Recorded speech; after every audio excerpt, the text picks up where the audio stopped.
Hi friends, good morning, welcome back to my channel. देखंतु RI ARI अमीन SFS ICDS एटार जो आम 60 डेज प्लान करथिले आज होची डे नंबर 2।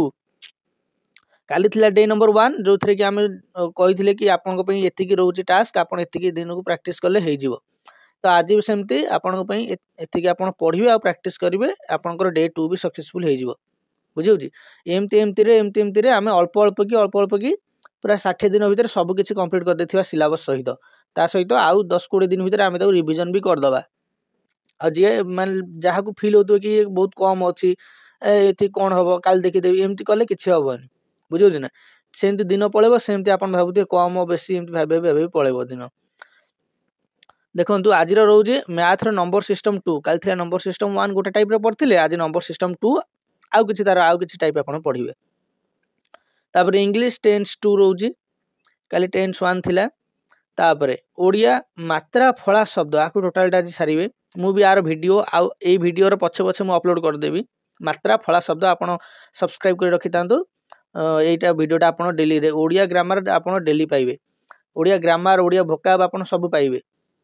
आ कंटेंट आपण थरे वीडियो देखंतु काली जोटा हमर होची पब्लिश हेतिला एटा एमती पूरा एका थरे मिसी कि मु कर देथिली, सेटा को अलग अलग करनथिली आज किंतु अलग अलग करबी।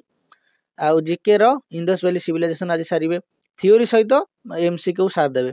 तापर कोडिंग डिकोडिंग 2 टा आज सारिबे रीजनिंग रो काली गोटा टाइप रो आपण कोडिंग डिकोडिंग करथिबे आज आउरे टाइप रो आपण कोडिंग डिकोडिंग करिवे। तापर कंप्यूटर हार्डवेयर टा सारिबे। ओके ता सहित आपण को जदी मन डाउट अछि कि आमे कोठू पाइबू एग्जाम रिलेटेड क्वेश्चन आमे कोठू पाइबू प्रैक्टिस करिया को जदी सेमति किछि डाउट अछि आपण कहिबे। आर तो थ्योरी मु आपण समस्त प्रिपेयर करछुंती माने थ्योरी आपण जानिथिबे। आर एग्जाम ओरिएंटेड क्वेश्चन मु किछि नै आसीबी दिन को 50-100 टा पाखा पाखी।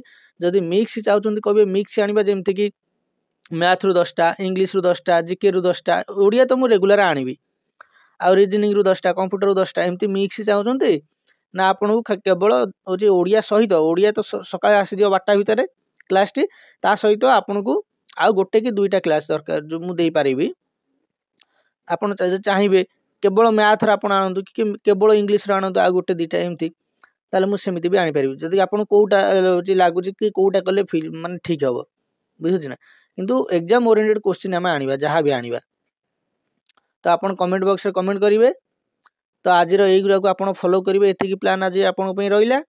तो आ परे मु ओडिया रो भी क्लास नै आसीबी आपण पई आ जोटा आपण कमेंट करिवे से भलिया हमें करिवे क्लास आगो को।